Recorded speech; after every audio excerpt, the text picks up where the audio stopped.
नमस्कार दोस्तों, सिक्कर के ऑनलाइन क्लासेज में आपका स्वागत है। दोस्तों, आज हम 10वीं के पहले चैप्टर नंबर सिस्टम के बारे में पढ़ेंगे।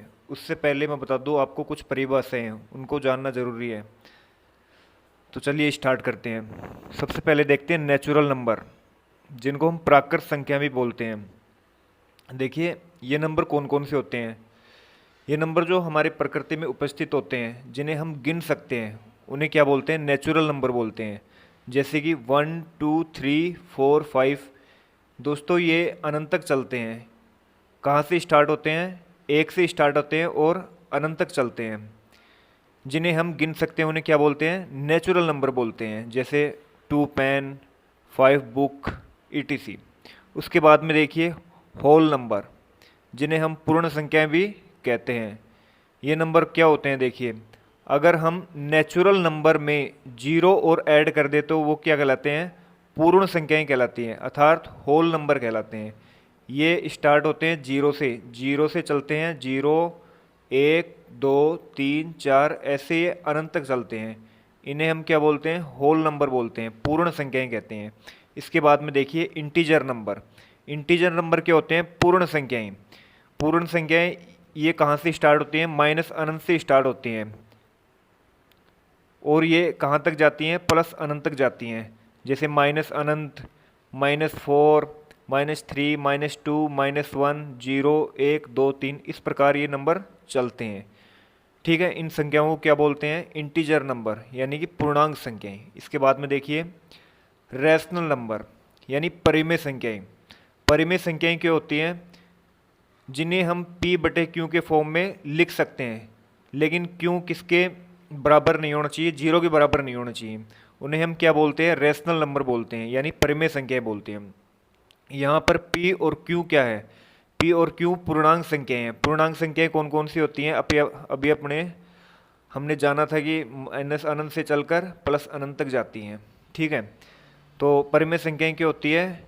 जिन्हें हम P/Q के फॉर्म में लिख सकते हैं। जैसे 3/4, 2/1, 1 भी एक परिमेय संख्या है, क्योंकि प्रत्येक संख्या के नीचे 1 होता है, हम मान लेते हैं, इससे कोई प्रभाव नहीं पड़ता। तो 1/1 भी एक परिमेय संख्या होती है। इसके बाद में देखिए इर्रेशनल नंबर, यानी अपरिमेय संख्याएं।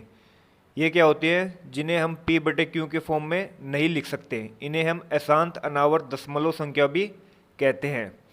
ठीक है, अशांत अनावर्त दशमलव संख्या का से क्या हमें तात्पर्य है? देखिए, वे संख्याएं जिनका हम दशमलव के बाद में अनंत तक चलती हैं, उनका अशांत मतलब जैसे √2 का हम वर्गमूल करेंगे वर्गमूल करेंगे तो पॉइंट के बाद में अनंत तक चलते जाएंगे। जैसे 4 1 4, इस प्रकार अनंत तक जाएंगी। ये क्या है? अशांत है। अनावर्त मतलब संख्याओं की आवर्ती बार बार नहीं हो रही है। जैसे इसमें देखिए 3.3333, इसकी 3 की आवर्ती बार बार हो रही है, तो ये आवर्त कहलाती हैं। और अनावर्त क्या कहलाती है? जिनकी आवर्ती संख्याओं की आवर्ती बार बार न हो, उन्हें अनावर्त कहते हैं। इसलिए अपरिमेय संख्याओं को अशांत अनावर्त दशमलव संख्या भी कहते हैं। इनके एग्जाम्पल देखिए, जैसे √2, ठीक है, √3, √5, ये संख्याएं क्या कहलाती है? इर्रेशनल नंबर, यानी अनावर्त संख्या, सॉरी, अपरिमेय संख्याएं। उसके बाद में देखिए को प्राइम नंबर, सहभाज्य संख्याएं। वे संख्याएं जिनका HCF 1 हो। ठीक है, जैसे एग्जाम्पल 5 और 6, 7 और 8। जैसे 5 और 6 का HCF निकालेंगे तो इनका HCF कितना आएगा? 1। उसी प्रकार जैसे 7 और 8 का HCF निकालेंगे, इनका HCF कितना आएगा? 1 आएगा।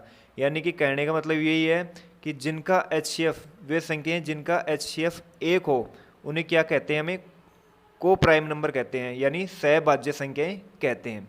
उसके बाद में देखिए प्राइम नंबर, यानी अभाज्य संख्याएं। अभाज्य संख्याएं कौन सी होती है?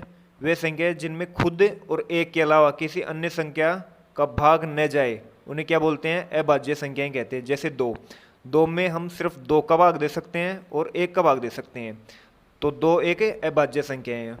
3 भी एक अभाज्य संख्या है। 5 भी एक अभाज्य संख्या है, क्योंकि 5 में 5 का भाग दे सकते हैं और 1 का दे सकते हैं, इसके अलावा किसी संख्या का भाग नहीं जाएगा, इसलिए 5 भी एक अभाज्य संख्या है। 2 एक एकमात्र ऐसी अभाज्य संख्या है जो सम भी है और अभाज्य संख्या भी है। ठीक है, ये चीज़ आप ध्यान रख सकते हैं। उसके बाद में देखिए भाज्य संख्याएं। भाज्य संख्याएं क्या होती है? इन्हें हम डिविजिबल नंबर भी कहते हैं। तो ये अभाज्य संख्याओं का भी उल्टा रूप है। जिन संख्याओं का खुद व एक के अलावा किसी अन्य संख्या से भी डिवाइड कर सकते हैं उन्हें हम क्या बोलते हैं? डिविजिबल नंबर बोलते हैं, यानी भाज्य संख्याएं कहते हैं। जैसे 4 में हम 4 का भी भाग दे सकते हैं, 2 का भी दे सकते हैं और 1 का भी दे सकते हैं। ठीक है, 6 में हम 1 का दे सकते हैं, 2 का दे सकते हैं और 3 का भाग भी दे सकते हैं और 6 का भी दे सकते हैं। तो ये भाज्य संख्याएं हैं। इनके उदाहरण देखिए 4, 6, 8, 10 और 12 है, यानी ऐसी अनेक संख्याएं हैं जो भाज्य संख्या के अंतर्गत आती हैं। उसके बाद में देखिए सम संख्याएं। सम संख्याएं क्या होती है?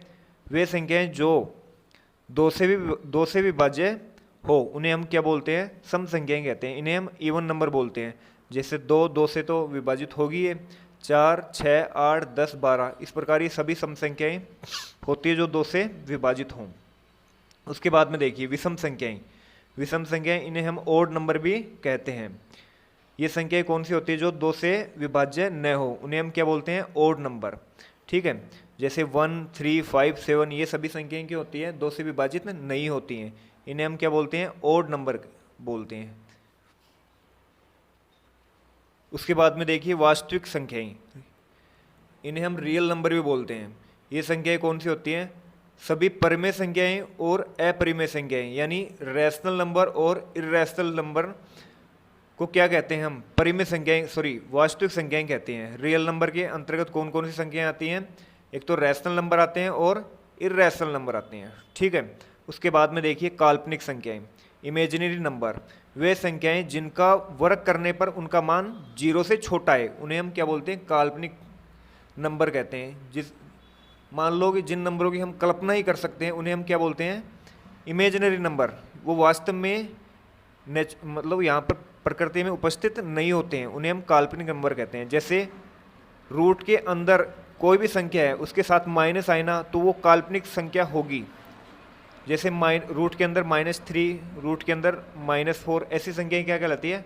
काल्पनिक संख्याएं कहलाती हैं। ठीक है दोस्तों, तो दोस्तों हमने नंबर सिस्टम के अंतर्गत आने वाली सभी परिभाषाओं को जान लिया है। इससे अगली वीडियो में हम 10th की 1.1 एक्सरसाइज के क्वेश्चन की प्रैक्टिस करेंगे। अगर वीडियो आपको अच्छा लगा हो तो आप एक लाइक कर सकते हैं और चैनल को सब्सक्राइब कर सकते हैं। धन्यवाद।